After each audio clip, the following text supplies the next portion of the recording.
Hi guys, मैं हूं स्वप्निल खेर। आप सभी का मेहता शेयर मार्केट एनालिस्ट में स्वागत है। और आज जो हम लोग बात करने वाले स्विंग ट्रेडिंग और लॉन्ग टर्म के बारे में। जब भी हम लोग स्विंग ट्रेडिंग करते हैं तो हमें सेक्टर एनालिसिस करना वेरी इंपॉर्टेंट। तो सेक्टर एनालिसिस कैसे करते हैं इसके बारे में आज जिक्र करने वाले। बट उसके पहले हम लोग समझते हैं कि एक सेक्टर ने क्या अप साइड जा रहा है तो दूसरा सेक्टर क्या होता है, डाउन साइड भी होता है। ऐसा आपने देखा होगा। तो यही चीज हमें देखना है कि जब भी हम लोग कोई स्टॉक में इन्वेस्टमेंट करने वाले हैं तो उस स्टॉक का निकल सेक्टर कैसे परफॉर्म कर रहा है। क्या ये अप साइड जा रहा है या डाउन साइड जा रहा है। अगर अप साइड अगर सेक्टर भी जा रहा है और स्टॉक भी अगर जा रहा है तो उसमें पैसे बनने के चांसेस उतने ही ज्यादा होते हैं। बट एक्चुअली रियलिटी क्या होती है, तो रियलिटी ये होती है कि कोई सेक्टर अगर अप साइड अगर जा रहा है, वो अप साइड जाने के बाद वो वीक हो जाता है और वो पैसा निकल दूसरे सेक्टर में निकल क्या होता है, शिफ्ट होता है। उसी को रोटेशन कहते हैं। तो जो बिग प्लेयर्स होते हैं वो इसी तरीके से काम करते हैं कि एक सेक्टर को ऊपर अगर जा रहा है उस सेक्टर से पैसे निकालेंगे, दूसरे सेक्टर में क्या करेंगे, शिफ्ट कर देंगे। तो इसके लिए नहीं क्या क्या कौन सा इंडिकेटर यूज करना है इसके बारे में हम लोग बात करने वाले। तो उसी इंडिकेटर का नाम है relative strength indicator for the stock analyst. ये भारत ट्रेडर ने बनाया है। तो ये इंडिकेटर का काम क्या है इसके बारे में हम लोग जिक्र करेंगे। ये इंडिकेटर वर्क कैसे करता है। जैसे कि मैं यहां पे बात कर रहा हूं कि हमारा निफ्टी 50 ने नहीं क्या लास्ट 3 मंथ से 8% से नहीं क्या गेन किया है। मतलब 8% से यहां पे ऊपर चला गया हमारा निफ्टी 50। अगर मैं वही अगर सेक्टर की अगर मैं बात कर लूं, सेक्टर ए की बात कर लूं या ऑटो सेक्टर की बात कर लूं, तो यहां पे लिख लेता हूं मैं कि एक भाई ऑटो सेक्टर है। ठीक है, ऑटो सेक्टर ने कितना परफॉर्म किया है, 22% नहीं क्या परफॉर्मेंस दिया है। और वही चीज मैं आईटी की बात कर लूं तो आईटी ने 5% का रिटर्न दिया है। तो मतलब यहां पे समझ में आ रहा है कि ये जो ऑटो सेक्टर है ये ज्यादा नहीं क्या बेस्ट है, बेटर है। ठीक है, एज कंपेयर टू आईटी। तो हमें ऑटो सेक्टर ही देखना है। ऑटो सेक्टर में कौन कौन से कंपनी है जिसमें स्ट्रेंथ है ये चेक करना पड़ेगा। उसके बाद हम लोग यहाँ पे बाय करने की कोशिश कर सकते हैं। ठीक है, इस तरीके से इस इंडिकेटर का काम होता है। तो ये इंडिकेटर क्या बताता है, ये एक इंडिकेटर है जो कि बेंचमार्क नहीं क्या बताता है। क्या बताता है, बेंचमार्क। ये आउट परफॉर्मेंस और नहीं क्या अंडर परफॉर्मेंस बताएगा बेंचमार्क से। मतलब निफ्टी से कितना ये अच्छा है, निफ्टी से कितना ये बुरा है, इसके बारे में यहां पे जिक्र करेगा। ठीक है, और क्या बताएगा, इसका ऑब्जेक्टिव क्या है। इसका ऑब्जेक्टिव यही है कि जो स्टॉक रहेंगे, स्टॉक को किस तरीके से नहीं क्या फाइंड आउट करना है, स्ट्रॉन्ग स्टॉक को कैसे फाइंड आउट करना है उसके बारे में बात करेंगे। अवॉइड द वीक स्टॉक, जो नहीं क्या कमजोर स्टॉक है उसको अवॉइड करने के लिए बताएगा। इंप्रूव स्टॉक सिलेक्शन, जो स्टॉक सिलेक्शन करते हैं उसके ऊपर नहीं हम लोग इंप्रूवमेंट कैसे कर सकते हैं उसके बारे में बताएंगे। जो सक्सेसफुल ट्रेडर कैसे होते हैं, उसकी प्रॉफिटेबिलिटी कैसे नहीं क्या इनहांस होती है, इसके बारे में भी ये इंडिकेटर आपको हेल्प करने वाला है। और इंस्टीट्यूशन बायर कैसे नहीं क्या स्टॉक को नहीं क्या आइडेंटिफाई करके नहीं क्या इन्वेस्ट करते उसके बारे में ये बताता है। तो ये जो इंडिकेटर है जैसे मैंने बताया ये बेंचमार्क को नहीं क्या करेगा, रिप्रेजेंट करेगा। जैसे मैंने यहाँ पे बताया था कि निफ्टी 50, जो निफ्टी 50 अगर लेंगे तो निफ्टी 50 से कितना अच्छा परफॉर्मेंस किया है इसके बारे में जिक्र करेगा।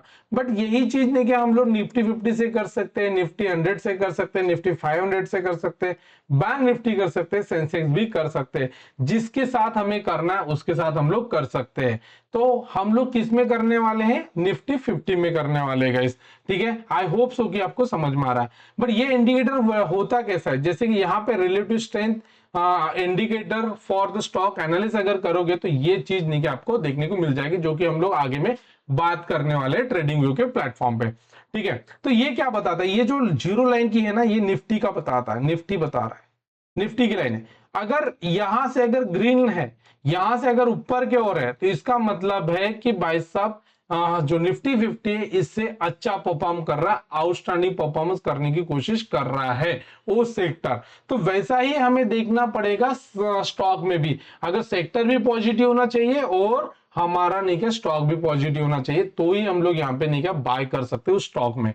अगर ये जीरो लाइन के अगर कोई नहीं क्या नीचे है, ठीक है, कोई सेक्टर जीरो लाइन के अगर नीचे, इसका मतलब ये अंडर परफॉर्मेंस कर रहा है। ये सेक्टर, इस सेक्टर में हमें इन्वेस्टमेंट नहीं करना है, ना ही उस स्टॉक में इन्वेस्टमेंट करना है गाइस। इस तरीके से हम लोग एनालाइज करते हैं गाइस। ठीक है, बट यहां पे हम लोग बात करते हैं कि यहाँ पे प्रेट कौन सा रखना है। जैसे कि मैं यहाँ पे अगर चलता हूं, यहाँ पे आपको दिखाना चाहता हूं इंडिकेटर में जाना। यहाँ पे देखो, यहाँ पे ऊपर में इंडिकेटर है, यहाँ पे सर्च करना है आपको रिलेटिव स्ट्रेंथ ऑफ स्टॉक ये भारत ट्रेडर का लेना है, ठीक है। जैसे ही आप यहां पे अगर करोगे तो यहां पे एक लाइन करके आती है, ये देखो लाइन, ये रेड कलर की लाइन दिख रही है। यहाँ पे सेटिंग में जाना, और सेटिंग में जाने के बाद यहाँ पे आप चाहे तो आप निफ्टी फिफ्टी लगा सकते हो, चाहे आप जो चाहते हो उसमें लगा सकते हो गाइस, जो कि मैंने अभी डिस्कस किया था। बट यहाँ पे देखो परेट कितना रखना है। यहाँ पे बाय डिफॉल्ट 1 2 3 होता है as a long term wise.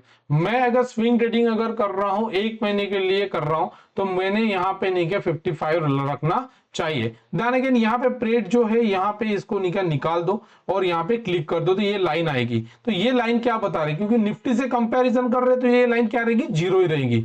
Nifty के अगेंस्ट में यहाँ पे अगर बैंक निफ्टी की अगर मैं बात कर लूं, तो ये देखो बैंक निफ्टी कैसे बताया जा रहा है। तो ये देखो बैंक निफ्टी क्या कर रहा है, ऊपर की ओर जा रहा है। अगर यहाँ पे अगर पीयूसी अगर बैंक की अगर बात करूं, ठीक है, पीयूसी सेक्टर की अगर मैं बात करूं या फिर ऑटो सेक्टर की बात कर लेते हैं, ठीक है। ऑटो सेक्टर की अगर मैं बात करूं, निफ्टी ऑटो, तो आपको सेक्टर वाइज बताया जाएगा कि ये सेक्टर कैसे चल रहा है। तो यहां पे देखो ये क्या कर रहा है, अच्छा खासा सेक्टर बताया जा रहा है। वही चीज यहां पे मैंने बताई कि अगर स्विंग ट्रेडिंग अगर करना है तो आपको 55 रखना पड़ेगा। अगर आपने क्या स्विंग ट्रेडिंग जो पोजिशनल करते हो तो 1 2 3 करो, लॉन्ग टर्म करना है तो आप 200 भी कर सकते हो गाइस। इस तरीके से हमें देखना पड़ेगा गाइस, ठीक है। जब भी हम लोग बुलिश सिग्नल अगर चाहिए तो हमें प्राइस क्या होना चाहिए, ऊपर की ओर जाना चाहिए। आरएस लाइन भी कहां होना चाहिए, ऊपर के होना चाहिए। वॉल्यूम इंक्रीज होना चाहिए और प्राइस ब्रेक नहीं कर, रेजिस्टेंस लेवल को क्या होना चाहिए, ब्रेकआउट करना चाहिए। इस तरीके से अगर सेटअप होता है तो ही हमें क्या करना है, बुलिश का साइन हमें समझना है गाइस, ठीक है। इसके बाद यहाँ पे और भी हम लोग क्या क्लियरिटी ले लेते हैं, समझने की कोशिश कर लेते हैं। जैसे कि मैंने बताया कि ऑटो सेक्टर, तो ऑटो सेक्टर में हम लोग ने क्या उस सेक्टर में उस स्टॉक में देखेंगे जो कि अच्छे परफॉर्मेंस देखने को मिल रहा है। जैसे कि यहाँ पे देखो ऑटो सेक्टर्स यहाँ पे देखने को मिल रहा है। ऑटो सेक्टर में अगर सोनाकॉम की अगर मैं बात कर लूं तो यहाँ पे देखो ब्रेकआउट किया था इसने और अच्छा खासा ऊपर गया था। बट यही चीज अगर मैं यहाँ पे सेक्टर की अगर मैं बात कर लूं, कौन से दिन से ये अच्छा परफॉर्मेंस देखने को मिल रहा है, तो ये देखो गाइस यहाँ पे 29 मई को यहां से क्या हुआ, ऊपर की ओर गया और अभी भी क्या है, ऊपर की ओर जा रहा है। तो 29 से कितना अच्छा परफॉर्मेंस दिया है इसके बारे में हम लोग देखेंगे। और यहाँ पे देखो 29 नहीं क्या 20 सॉरी गाइस, ओके, यहाँ पे देखो ये बुलिश लाइन है। 2 जून की बात कर रहा है, 2 जून। तो 2 जून में हम लोग यहाँ पे क्या करने वाले, बाय करने वाले। तो 2 जून में यहाँ पे देखो बॉटम में ही हम लोग इसको बाय कर सकते थे ऑटो सेक्टर को। तो चलो यहाँ पे थोड़ा सा देख लेते हैं कि ऑटो सेक्टर 2 जून को क्या था। तो यहाँ पे देखो जून, यहाँ पे जून जून जून मई देन अगेन यहाँ पे जून, यहाँ पे देखो 2 जून। तो 2 जून यहाँ पे जैसे ही ब्रेकआउट किया तो हम लोग यहाँ पे बाय करने वाले थे। मतलब एंट्री हमें 22 जून को मिली। जैसे हमें 22 जून को एंट्री मिली गाइस, तो यहाँ पे अगर आप देखोगे इस स्टॉक ने, सोनाकॉम ने कितना अच्छा रिटर्न्स दिया। तो यहाँ पे 18% का रिटर्न देखने को मिल रहा है। वही चीज अगर नहीं क्या एक्साइड नहीं क्या यहाँ पे देखते हो, यहाँ पे कोई भी अगर नहीं क्या आईटी सेक्टर के स्टॉक को आप देख सकते हो। यहाँ पे एग्जांपल के लिए मैं बता रहा हूं, यहाँ पे ब्रेकआउट किया था उसने, कौन से दिन को ब्रेकआउट किया था, ये 27 मई को किया था। बट हमें क्या चाहिए, हमें चाहिए जून। तो यहाँ पे देखो 2 जून, मतलब इस लाइन के ऊपर अगर जाता है तो हम लोग बाय करेंगे। बट यहाँ पे एक पैटर्न बनाया जिसको नहीं क्या हम लोग मिटिगेशन ब्लॉक बोलते हैं। तो मिटिगेशन ब्लॉक बनने के बाद यहाँ से भी हम लोग इसको बाय कर सकते हैं। बट यहाँ पे हम लोग अभी बात कर रहे हैं ब्रेकआउट की, तो ब्रेकआउट के बारे में ही जिक्र करेंगे। तो यहाँ पे अभी तक 8% का निकल रिटर्न देखने को मिला है। उसके बाद यहाँ पे देखो मदरसन सुमी की अगर मैं बात कर लूं, तो यहां पे अगर बात कर लेते गए सेकंड, तो यहां पे हमें एंट्री ही नहीं मिली है। यहां पे देखो ये फर्स्ट देन अगेन ये सेकंड, तो यहां पे कोई एंट्री ही नहीं मिली। एंट्री नहीं मिली तो छोड़ दो गाइस, ठीक है। और उसके बाद यहां पे अगर देख सकते हो कि यहां पे भी एंट्री नहीं मिली है, ठीक है। तो जिस जिस स्टॉक में एंट्री मिली है वहां पे अच्छा परफॉर्मेंस देखने को मिल रहा है। जैसे कि यहाँ पे देखो, यहाँ पे 2 जून, यहां से हम लोग बाय कर सकते थे गाइस। तो यहां से भी अगर हम लोग बाय कर सकते तो कितना रिटर्न मिल सकता था, तो अभी तक 4% 5% तक निकल रिटर्न देखने को मिल रहा है गाइस। तो इस तरीके से हम लोग निकल सेक्टर को एनालाइज करते हैं गाइस। वैसे एक आधी हम लोग निकल डाउनफॉल निकल जो नीचे जो जा रहा है वो सेक्टर को देख लेते हैं। जैसे कि हम लोग आईटी सेक्टर की अगर मैं बात कर लूं, तो आईटी सेक्टर निफ्टी आईटी अगर कर लेते हैं, निफ्टी आईटी के अगर बारे में अगर मैं बात कर लूं, तो यहाँ पे देखो निफ्टी आईटी यहाँ पे क्या था, वीक था। तो ऐसे सेक्टर में हमें नहीं करना है। बट यहां से अभी देखो इंप्रूवमेंट देखने को मिल रहा है। जैसे ही इसको ब्रेक करेगा तो आईटी सेक्टर में हम लोग क्या करेंगे, जंप करने वाले हैं। ठीक है, तो यहां पे देखो अभी आईटी सेक्टर अभी वीक बताया जा रहा है, तो हमें आईटी सेक्टर में इन्वेस्ट नहीं करना है। और भी हम लोग देख लेते हैं निफ्टी फार्मा। ठीक है, निफ्टी फार्मा के बारे में हम लोग बात कर लेते हैं। अभी ये देखो वीकनिंग बताया जा रहा है, मतलब निफ्टी फार्मा में हमें वीक बताया जा रहा है। अभी ये ऊपर तो जीरो लाइन के ऊपर तो है, बट ये ऊपर से क्या हो रहा है, नीचे की ओर आ रहा है। तो हमें ऐसे सेक्टर में नहीं करना है। अगर आप देखोगे तो निफ्टी फार्मा की अगर मैं बात करूं तो फार्मा सेक्टर को भी हम लोग एक बार जिक्र कर लेते हैं। तो हमें ऐसे सेक्टर चाहिए जहां पे वो नहीं क्या स्ट्रॉन्ग नहीं क्या हमें देखने को मिल सके। तो जैसे कि यहां पे हम लोग देख लेते हैं निफ्टी फार्मा, जल्दी से जल्दी मिल जाए तो Nifty chemical, Nifty health care को देख सकते हैं हम लोग। ठीक है, निफ्टी हेल्थ केयर को भी देख सकते हैं यहाँ पे, निफ्टी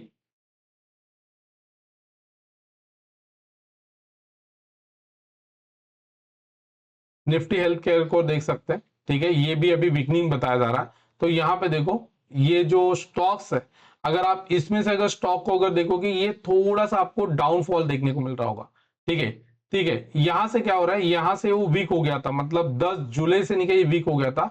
तो ये देखो 10 जुलाई के बाद ये क्या हुआ है, एक डाउन साइड देखने को मिल रहा है। अच्छी कंपनी है डीवीएस लैब की, अगर मैं बात करूं अभी ये डीवीएस लैब में ब्रेकआउट किया, बट ऐसे इसमें नहीं करेंगे। सिप्ला की अगर मैं बात कर लूं तो सिप्ला नहीं क्या साइडवाइज चल रहा है। तो गाइज ऐसे सेक्टर पे क्या होगा, वो तुम्हारा पैसा क्या हो सकता है, ब्लॉक हो सकता है। जब भी हमें नहीं क्या अच्छे स्टॉक में अगर करना है तो हमें अच्छे नहीं क्या सेक्टर भी चाहिए और स्टॉक भी चाहिए, तो ही हमें हमारा पैसा बन सकता है गाइज। इस तरीके से इस इंडिकेटर का यूज किया जाता है गाइज। ठीक है, अभी हमें नहीं क्या ट्रेडिंग सेटअप क्या होना चाहिए, जब भी हम लोग नहीं क्या सेक्टर एनालिसिस की बात कर लेते हैं तो हम लोग सेक्टर भी हम लोग देख लेंगे कि क्या होना चाहिए, पॉजिटिव चाहिए, सेक्टर परफॉर्मेंस अपसाइड चाहिए। साथ में आप ईएमए को 50 ईएमए को यूज कर सकते हो, 50 ईएमए के ऊपर होना चाहिए, 100 की ईएमए के ऊपर होना चाहिए, 200 ईएमए के ऊपर होना चाहिए। देन अगेन आरएस लाइन नहीं के क्या होना चाहिए, हायर हाई बनाना चाहिए। ठीक है, उसके बाद यहाँ पे देखो वॉल्यूम क्या होना चाहिए, अपसाइड चाहिए, ब्रेकआउट भी रेजिस्टेंस होना चाहिए। ये सब अगर होता है तो आपका क्या होता है, बाइंग एंट्री बन सकता है गाइस। तो यहाँ पे देखो, यहाँ पे बना रहा है कि हायर हाई, नहीं बना रहा है, ये हायर लो बनाया, मतलब यहां से ही उसने निकल लो बनाया था हेल्थ केयर में। मतलब 14 जुलाई के बाद यहाँ पे हमें डाउन साइड देखने को मिल रहा है। अगर आप यहाँ पे अगर देख सकते हो 14 जुलाई के बाद ये वही लेवल पे वर्क कर रहा है। सिप्ला ले लो या फिर और भी कोई कंपनी की अगर मैं बात कर लूं, वहां पे हमें अंडर परफॉर्मेंस देखने को मिल रहा है गाइस। तो आप देख सकते हो कि ये 14 यहाँ पे देखो 14 जुलाई में वही चल रहा है। तो हर कोई कंपनी से उसी रेंज में अभी वर्क करते हुए देखने को मिल रहा है। तो ऐसा रहेगा, जब भी हमें एनालिसिस अगर करना है तो हमें सेक्टर एनालिसिस अगर करना वेरी इंपॉर्टेंट। तो सेक्टर एनालिसिस कहाँ होगा, हमें ट्रेडिंग व्यू में जाना है। ट्रेडिंग व्यू में जाने के बाद हमें चेक करना है, इंडिकेटर में जाना है और यहाँ पे इंडिकेटर सर्च करना है। अगर लॉन्ग टर्म अगर करना है तो 1 2 3 रखना है, और हमें स्विंग अगर करना है तो उसका 55 का निकल परेट रखना है गाइस। इस तरीके से हम लोग एनालाइज करने वाले हैं गाइस। अगर अगर आपको वीडियो अच्छा लगा हो तो लाइक कीजिएगा, कमेंट कीजिएगा और शेयर कीजिएगा, सब्सक्राइब भी कीजिएगा, बेल नोटिफिकेशन को नहीं क्या ऑन भी कीजिएगा। Thank you so much.